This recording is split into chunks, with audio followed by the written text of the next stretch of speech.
ജോൺസേട്ടാ നമസ്കാരം. ജോൺസേട്ടാ, ഇപ്പോൾ ഈ നമ്മുടെ രാജ്യത്ത് കോക്രോച്ച് ജനതാ പാർട്ടി എന്ന് പറയുന്ന ഒരു സംവിധാനം അത് പുതുതായിട്ട് ഉത്ഭവിച്ചിരിക്കുകയാണ്. സോഷ്യൽ മീഡിയ വഴിയാണ് വന്നിരിക്കുന്നത്. കഴിഞ്ഞ ദിവസം ഡൽഹിയിൽ വലിയൊരു പ്രതിഷേധത്തിന് അവർ നേതൃത്വം കൊടുക്കാനുള്ള ശ്രമം നടത്തിയിരുന്നു. പക്ഷെ ഒരു വലിയ രീതിയിലുള്ള ആൾക്കൂട്ടം സംഘടിപ്പിക്കാൻ അവർക്ക് സാധിച്ചില്ല.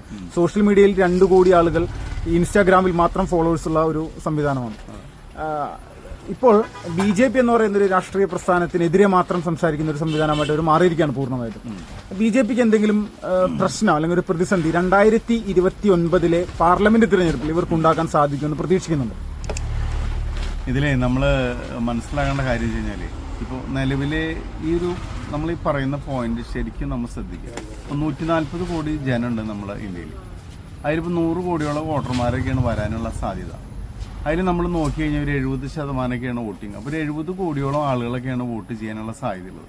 അപ്പോൾ BJPയുടെ അവർ ഇത്രയും കാലത്ത് പരമ്പരാഗതമായിട്ട് നമ്മൾ നോക്കി കഴിഞ്ഞാൽ അവർക്ക് ഒരു റേഞ്ച് വെച്ചിട്ട് ഒരു 25 കോടി മുതൽ മാക്സിമം 30 കോടി വരെ വോട്ടാണ് സമാഹരിക്കാനായിട്ട് കഴിയുക.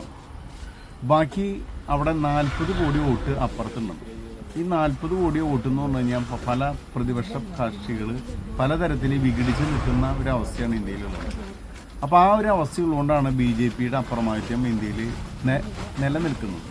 ഈ കോക്രോച്ച് പാർട്ടി രംഗത്ത് വന്ന നിലയിൽ പൊതുവെ നമ്മൾ പറയും നമ്മുടെ ചെറുപ്പക്കാരുടെ ഇടയിൽ, യുവാക്കളുടെ ഇടയിൽ ഒക്കെ പലതരത്തിൽ പ്രശ്നങ്ങൾ, പ്രതിസന്ധികൾ അവർക്കുണ്ട്. നമ്മുടെ നാട്ടിലുള്ള ഒരുമാതിരി നല്ല നടുനുറുക്കുകളായ പിള്ളേരുകളും മുഴുവൻ പഠിച്ചു മിടുക്കന്മാരായാലും മുഴുവൻ വിദേശത്തേക്ക് പോകുന്നൊരു സാഹചര്യമുണ്ട്. നമ്മുടെ നാട്ടിൽ അവർക്ക് തൊഴിൽ ചെയ്യാനുള്ള സംവിധാനങ്ങൾ അല്ലെങ്കിൽ മിനിമം അവരെ ജീവിച്ചു പോകാൻ പറ്റാവുന്ന പൈസ കിട്ടാനുള്ള സംവിധാനം ഇല്ലാത്തതുകൊണ്ടാണ് കണ്ടമാന ആളുകൾ പഠിച്ച് നല്ല മിടുക്കന്മാരായിട്ടുള്ളവരൊക്കെ വിദേശത്തേക്ക് പോയി ചെയ്യുന്നത്. അപ്പോൾ നമ്മുടെ ഈ ലോകം മുഴുവൻ ഇന്ത്യയുടെ കാൽക്കീഴിൽ വരുന്നൊക്കെ പറയണതിൻ്റെ ഒരു കാരണം വെച്ച് കഴിഞ്ഞാൽ ഇന്ത്യയിലുള്ള പഠിച്ചു വളർന്നു വരുന്ന ചെറുപ്പക്കാരും മിടുക്കന്മാർ കഴിവുള്ളവരൊക്കെ വിദേശ രാജ്യങ്ങളിൽ തൊഴിലിന് പോയി അവിടങ്ങളിൽ മുഴുവൻ അവർ നേതൃത്വം അങ്ങനെയാണ് ഇന്ത്യ എന്താ പറയുക ലോകം കൈയെടുക്കുക. അല്ലാണ്ട് ഇന്ത്യയിലെ ജനങ്ങൾ, സാധാരണക്കാരായ ജനങ്ങൾക്ക് വളരെ ബെനിഫിറ്റ് ഉണ്ടായിട്ടല്ല ഇന്ത്യ കൈയെടുക്കുക. അത്തരം ഒരു സാഹചര്യം നിലനിൽക്കുമ്പോൾ ഈ ചെറുപ്പക്കാരും യുവാക്കളുമായ ആളുകൾ പരമ്പരാഗതമായി എന്താ പറയുക BJPക്ക് കിട്ടിക്കൊണ്ടിരിക്കുന്ന വോട്ടുകളുണ്ട്. അത് വിട്ടിട്ട് ഈ മുഴുവൻ ഈ 40 കോടിയിലധികം വരുന്ന എതിർ വോട്ടുകൾ അതിനെ മുഴുവൻ ഒരുമിച്ച് പ്രത്യേക ബിന്ദുവിലേക്ക് കേന്ദ്രീകരിച്ച് ഏകോപിച്ചെടുക്കുന്നതിന് വേണ്ടി ഈ കോക്രോച്ച് പാർട്ടിക്ക് കഴിയുകയാണെങ്കിൽ മാത്രമാണ് അതൊരു BJPക്ക് ഒരു ഭീഷണിയായിട്ട് മാറാനുള്ള സാധ്യതയുള്ളൂ. അത്തരം ഒരു സാധ്യത ഇവിടെ നിലവിലിപ്പില്ലാന്ന്. കാരണം വെച്ച് കഴിഞ്ഞാൽ ഇപ്പോൾ കോൺഗ്രസ് ഒരു പക്ഷത്ത് നിൽക്കുന്നുണ്ട്, അതിന് പ്രാദേശികമായിട്ട് പല പാർട്ടികളും പല സ്ഥലങ്ങളിൽ നിൽക്കുന്നുണ്ട്. അപ്പോൾ നമ്മൾ അറിയാലോ, ആപ്പ് വന്ന സമയത്ത് ഡൽഹിയിൽ വന്ന സമയത്ത് അവർ BJPനെ എതിർക്കണതിനൊപ്പം തന്നെ കോൺഗ്രസിനെയും കൂടി ക്ഷീണിപ്പിച്ചിട്ടാണ് മുന്നോട്ട് പോയത്.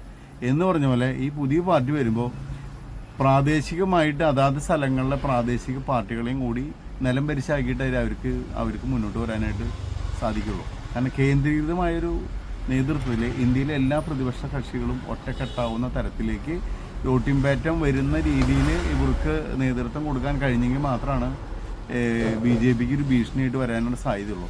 അല്ലാത്ത അവസ്ഥയിൽ BJPക്ക് ഇതൊരു ഭീഷണിയാവാനുള്ള സാധ്യത കാണുന്നില്ല. ഇപ്പോൾ ഇതിന്റെ സ്ഥാപകനായിട്ടുള്ള അഭിജിത്ത് എന്ന് പറയുന്ന വ്യക്തി, അദ്ദേഹം അമേരിക്കയിലായിരുന്നു. ഇപ്പോൾ കഴിഞ്ഞ ദിവസമാണ് ഇന്ത്യയിലേക്ക് എത്തിയത്. അദ്ദേഹം കുറച്ച് നാളുകൾക്ക് മുന്നേ പറഞ്ഞൊരു പ്രധാനപ്പെട്ട ഒരു കാര്യം, ജമ്മു കാശ്മീരിലെ ജനങ്ങളെ ഇന്ത്യൻ സൈന്യം പീഡിപ്പിക്കുന്നു എന്നുള്ളൊരു പ്രസ്താവന അദ്ദേഹം നടത്തിയിരുന്നു.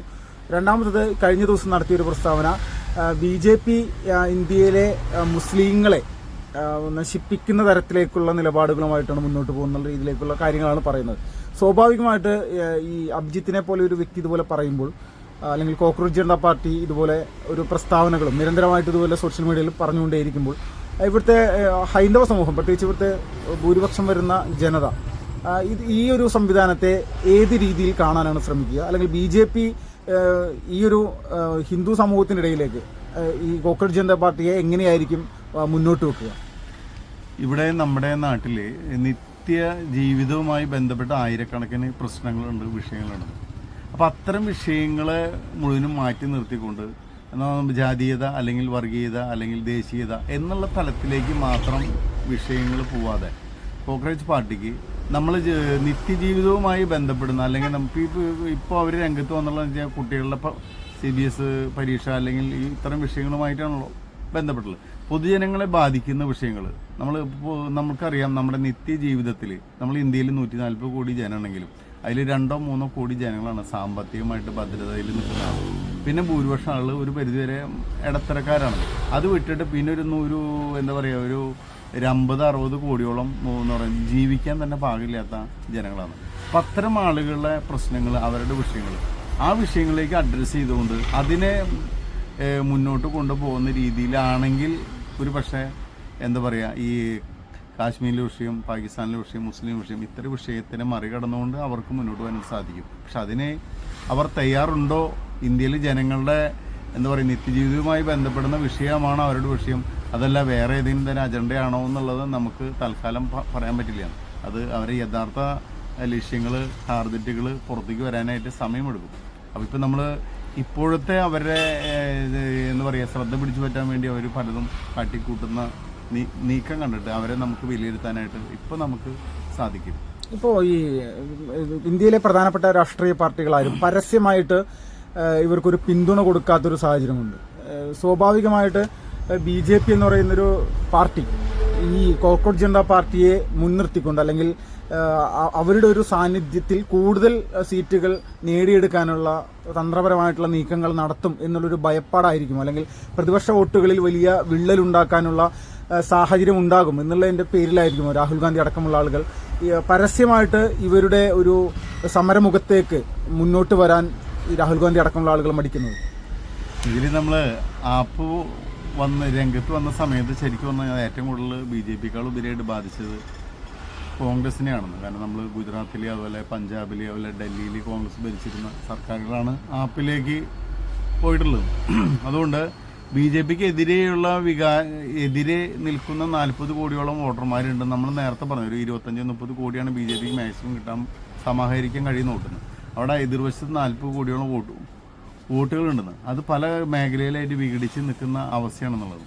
ആ വോട്ടുകൾ, പ്രതിപക്ഷത്തിന് കിട്ടേണ്ട വോട്ടുകൾ ഒരു പക്ഷേ ഇവരിലേക്ക് മാറാൻ ഒരു സാധ്യതയുണ്ടെങ്കിൽ പ്രതിപക്ഷ പാർട്ടികളുടെ നിലനിൽപ്പ് തന്നെ ഒരു പക്ഷേ ഇല്ലാതായേക്കാം. ആ ഒരു സാഹചര്യം പരമാവധി അവർ ശ്രദ്ധിച്ചുകൊണ്ട് ഇവരുമായിട്ടുള്ള ബന്ധങ്ങൾ തുടരാനുള്ള സാധ്യതയുള്ളൂ. കാരണം ഒറ്റ പോയിന്റിലേക്ക് എല്ലാവരും കൂടി എത്തിച്ചേരണ, നമ്മൾ അടിയന്തരാവസ്ഥ കാലത്ത് ഇന്ത്യയിലെ എല്ലാ പ്രതിപക്ഷ പാർട്ടികളും ഒറ്റക്കെട്ടായിട്ട് രംഗത്ത് വന്നിരുന്നു എന്ന് പറഞ്ഞ പോലെ ഒരു ദേശീയ അന്തരീക്ഷം നിലവിൽ വരികയാണെങ്കിൽ ഒരു പക്ഷേ ഇന്ത്യയിലെ മുഴുവൻ ജനങ്ങളും BJPക്ക് എതിരെ അണിനിരക്കേണ്ട ഒരു സാഹചര്യത്തിലേക്ക് എത്താം. അത്തരം ഒരു സാഹചര്യത്തിലേക്ക് BJPയുടെ നേതൃത്വം പോവില്ല എന്ന് നമ്മൾ വിശ്വസിക്കുന്നു. ഇപ്പോൾ ഈ അവസാനമായിട്ട് ഈ ഒരു വിഷയത്തിൽ ഇന്ത്യയിലെ യുവജനങ്ങൾ, ഈ യുവജനങ്ങളെക്കാൾ ഉപരിയായിട്ട് മറ്റുള്ള ചില രാജ്യവിരുദ്ധമായിട്ടുള്ള പ്രസ്താവനകൾ നടത്തുന്ന ആളുകളുടെ പിന്തുണ അത് പരസ്യമായിട്ട് ഈ കോക്രോച്ച് ജനതാ പാർട്ടിക്ക് ലഭിച്ചിട്ടുണ്ട്. സോഷ്യൽ മീഡിയയിലടക്കം അങ്ങനെ ഒരു സാഹചര്യമുണ്ട്. ഇത് അവരുടെ മുന്നോട്ടുള്ള പോക്കിനെ ബാധിക്കാനുള്ള സാധ്യതയുണ്ട്. ഇവിടെ അവർ നിലവിലെ തൽക്കാലം അവർ ഉന്നയിച്ചിട്ടുള്ള വിഷയങ്ങൾ ഒരു നമ്മുടെ വിദ്യാഭ്യാസ സമ്പ്രദായം, പരീക്ഷ ക്രമക്കേട്, ഇത്തരം വിഷയങ്ങളുമായിട്ടാണ് വന്നിട്ടുള്ളത്. അതെന്ന് പറഞ്ഞാൽ പൊതുവെ വിദ്യാർത്ഥി സമൂഹത്തിനും യുവജനങ്ങൾക്ക് യോജിക്കാവുന്ന വിഷയമാണെന്ന്. ആ വിഷയത്തെ മുന്നിൽ നിർത്തി അവർ ഒരു സമരം, പ്രക്ഷോഭം കാര്യങ്ങളായിട്ട് മുന്നോട്ട് കൊണ്ടുപോരുമ്പോൾ അവരെ രാജ്യദ്രോഹികളാണ്, ദേശദ്രോഹികളാണ്, രാജ്യവിരുദ്ധരാണ് എന്ന രീതിയിൽ അവർക്കെതിരെ നീങ്ങുകയാണെങ്കിൽ ഒരു പക്ഷേ അവർക്ക് അനുകൂലമായ ഒരു സാഹചര്യം സൃഷ്ടിക്കപ്പെടാനാണ് കൂടുതൽ സാധ്യത. അവർ പറയുന്ന കാര്യങ്ങൾ എന്തെങ്കിലും യാഥാർത്ഥ്യം ഉണ്ടെങ്കിൽ അതിലെന്തെങ്കിലും ഇന്ത്യയിലെ യുവജനങ്ങളുടെ ആശങ്കയുടെ ഭാഗമാണ് എന്നുണ്ടെങ്കിൽ ആ പ്രശ്നം പരിഹരിക്കാനാണ് നമ്മൾ നോക്കേണ്ടത്. നമ്മൾ ഉദാഹരണമായിട്ടൊരു കാര്യം, നമ്മളിപ്പോൾ അറിയാലോ, നക്സലൈറ്റ് ഭീഷണി രാജ്യത്ത് പല സ്ഥലത്തും ഉണ്ടായിരുന്നു. ഈ നക്സലൈറ്റ് ഭീഷണി ഉണ്ടാകുന്നത് എന്തുകൊണ്ടാണ്? അവർക്കവിടെ ജീവിക്കാനുള്ള സാധ്യത ഇല്ലാത്തതുകൊണ്ട് പലതരത്തിലുള്ള അവർ പീഡനങ്ങളും കാര്യങ്ങളും ഏറ്റുവാങ്ങുന്ന ഒരു ജനത്തിനാണ് നക്സലൈറ്റുകൾക്ക് എന്ത് ചെയ്യാൻ പറ്റുള്ളൂ, സ്വാധീനിക്കാൻ പറ്റുള്ളൂ. അപ്പോൾ ആ സാഹചര്യം ഒഴിവാക്കലാണ് സർക്കാർ ചെയ്തത്. അപ്പോൾ വിദ്യാർത്ഥികളെ സംബന്ധിച്ചിടത്തോളം ഇവിടെ നല്ല രീതിയിൽ പരീക്ഷ നടത്തുക, അവരുടെ ഭാവിക്ക് ഭീഷണി ഇല്ലാതിരിക്കുക, ബുദ്ധിമുട്ടില്ലാതിരിക്കുക എന്ന രീതിയിൽ കൊണ്ടുപോകേണ്ട സർക്കാരിൻ്റെ ഉത്തരവാദിത്തമാണ്. അതോടൊപ്പം തന്നെ ഇന്ത്യയിൽ പഠിച്ചു വളരുന്ന ആളുകൾക്ക് ഇന്ത്യയിൽ തന്നെ തൊഴിലെടുക്കാനും, മിടുക്കന്മാരായ ആളുകൾക്ക് ഇന്ത്യയിൽ തന്നെ ജീവിക്കാനുള്ളൊരു അവസരം ഉണ്ടാക്കിയെടുക്കുന്നതും കേന്ദ്ര സർക്കാരിൻ്റെ കടമയാണെന്ന്. ആ കടമയിൽ അവർ പിന്നാക്കം പോയും അത് മനസ്സിലാക്കാതെ മറ്റ് പല വിഷയങ്ങൾ പറഞ്ഞുകൊണ്ട് ഇതിനെ എതിർക്കുകയും ചെയ്യുമ്പോൾ പൊതുസമൂഹം അത് അംഗീകരിക്കണമെന്നില്ല. BJP അനുകൂലിക്കുന്ന ആളുകൾ ഒരു പക്ഷേ കൂടുതലും ശരി ആ ഒരു ഭാഗത്ത് നിന്നെങ്കിലും ബാക്കി വരുന്ന 40 കോടി ജനം അതിനെ ചെവി കൊള്ളണമെന്നില്ല എന്നാണ് നമുക്ക് ഇതിനുപറ്റി പറയാനുള്ളത്.